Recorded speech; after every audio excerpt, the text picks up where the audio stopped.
Hello students and welcome to the educate. और आज हम करेंगे चाइल्ड डेवलपमेंट एंड पेडागोजी यानी बाल विकास और शिक्षण शास्त्र की आपकी क्वेश्चन सीरीज की तीसरी वीडियो में कुछ महत्वपूर्ण क्वेश्चंस जो कि आपके पूछे जाते हैं टीचिंग एग्जाम्स में, जैसे सी टेट हुआ, यूपी टेट और अदर टेट्स।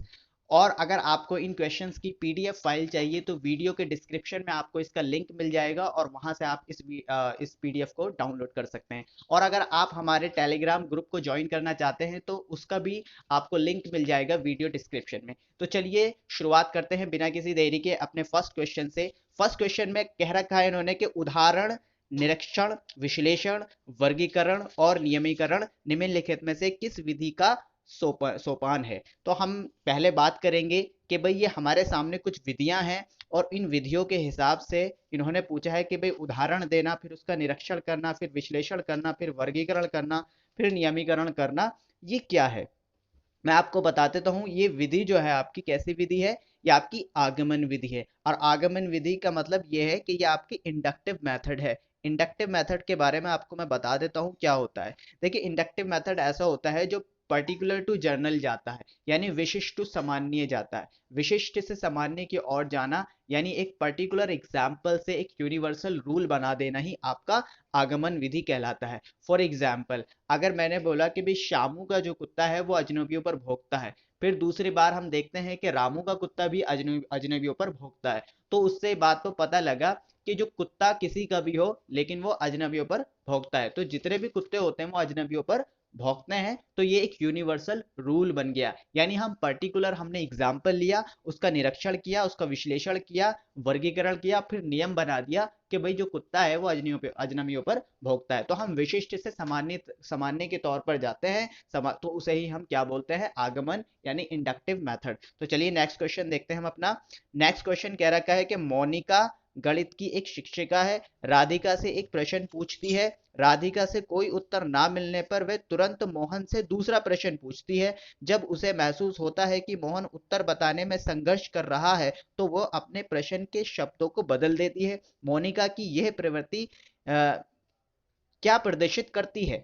आप देख रहे हैं, आपने समझा भी होगा कि भाई पहले मोनिका ने राधिका से एक प्रश्न पूछा और उसका उत्तर ना मिलने पर वो फौरन मोहन के पास चली गई, और मोहन जब इस सवाल को जवाब देने में संघर्ष कर रहा था तो उसने अपने शब्दों को बदल दिया। तो इससे पता लगता है जो मोहन का पक्ष ले रही है मोनिका, मोनिका तो मोहन का पक्ष ले रही है, तो ऑप्शन डी होगा, क्योंकि मोहन का पक्ष लेकर लिंग भूमिकाओं में रूढ़िबद्धता को बढ़ावा दे रही है। मोनिका इस टाइम ये कर रही है क्योंकि उसे पता है कि राधिका से प्रश्न पूछा और फौरन उसने जब जवाब नहीं दिया तो वो मोहन के पास चली गई, और मोहन से जब जवाब नहीं दिया जा रहा था तो उसने क्या किया, उसने अपने क्वेश्चंस के शब्दों को बदला ताकि मोहन के क्वेश्चन समझ में आ जाए। तो ये पक्षपात था जो मोनिका टीचर ने किया है राधिका के साथ, वो भी उसके जेंडर को लेके।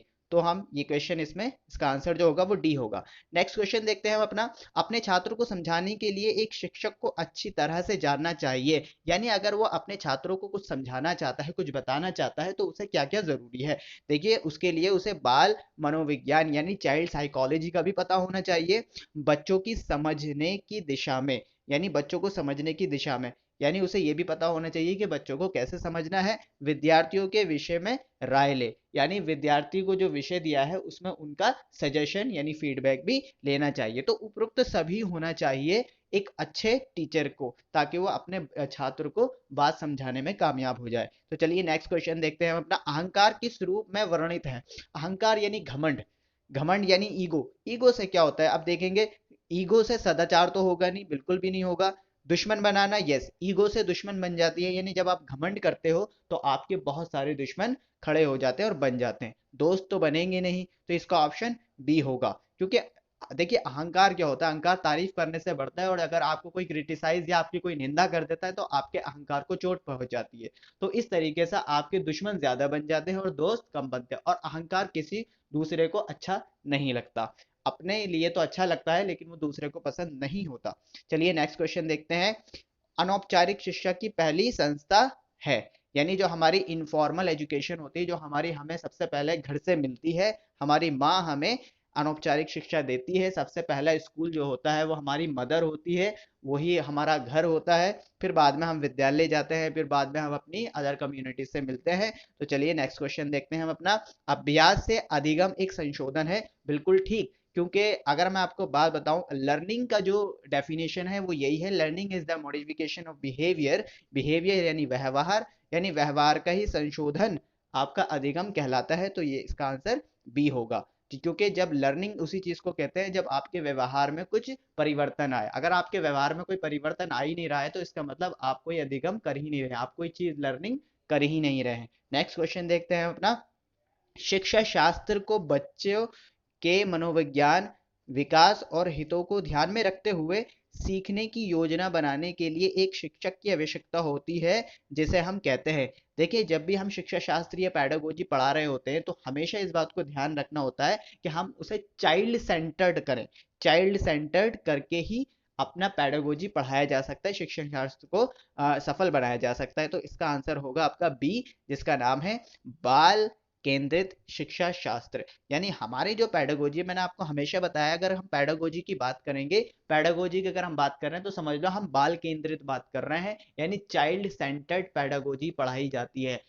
इससे पहले जमाने में क्या होता था, यानी जो पहले के लोग थे वो टीचर सेंटर्ड थी, और वो टीचर सेंटर्ड होने की वजह से कोई भी एजुकेशनिस्ट रेवोल्यूशन नहीं आ रहा था। जब चाइल्ड सेंटर्ड आपकी एजुकेशन हो गई तो एजुकेशन के अंदर बहुत ज्यादा रेवोल्यूशन आया है। और चाइल्ड सेंटर्ड करने के लिए मैं आपको बताता हूँ, पहले जो जॉन डीवी थे उन्होंने ही आपकी जो प्रोग्रेसिव एजुकेशन है उसका उसको आगे बढ़ाया है। जॉन डीवी नाम याद रखना। चलिए नेक्स्ट क्वेश्चन हम देखते हैं। एक शिक्षक को कक्षा के सीखने के माहौल में सुधार करना चाहिए। यानी एक शिक्षक को अपनी कक्षा को सीखने का माहौल में सुधार करने के लिए क्या जरूरी है? शिक्षक अधिगम की प्रक्रिया के दौरान स्वतंत्र चर्चा का आयोजन करे, बिल्कुल ठीक होगा। हम बात करें कि शिक्षण शास्त्र की, तो वो एक काम ऐसा कर सकता है कि चर्चा कर सकता है। तो यह ऑप्शन बिल्कुल ठीक होगा। छात्रों को एक कक्षा में एक दूसरे से मिलने की अनुमति नहीं देना। देखो, ये ऑप्शन बिल्कुल गलत होगा, क्योंकि अनुमति ना देने से छात्र का जो ग्रोथ है वो नहीं होगा, इंटरेक्शन नहीं हो पाएगा। छात्रों को अपने मुद्दों को स्वयं हल करने की अनुमति दें, ये भी कई हद तक ठीक है, लेकिन सुधार नहीं हो पाएगा, क्योंकि जब तक शिक्षक का इसमें इन्वॉल्वमेंट नहीं होगा, जब तक शिक्षक स्वतंत्र उससे बात नहीं करेगा, टीचर अपने स्टूडेंट से, तो वो सुधार नहीं आ पाएगा। तो ये ऑप्शन भी सूटेबल नहीं है, इतना मोस्ट सूटेबल नहीं है। छात्रों को अनुशासन से कोई मतलब ही नहीं होता लर्निंग का। लर्निंग एक अलग चीज है जो कक्षा में हमें आती है, वो चर्चा से आती है, ताकि टीचर और स्टूडेंट्स आपस में खुल के चर्चा करें, स्वतंत्र रूप से चर्चा करें।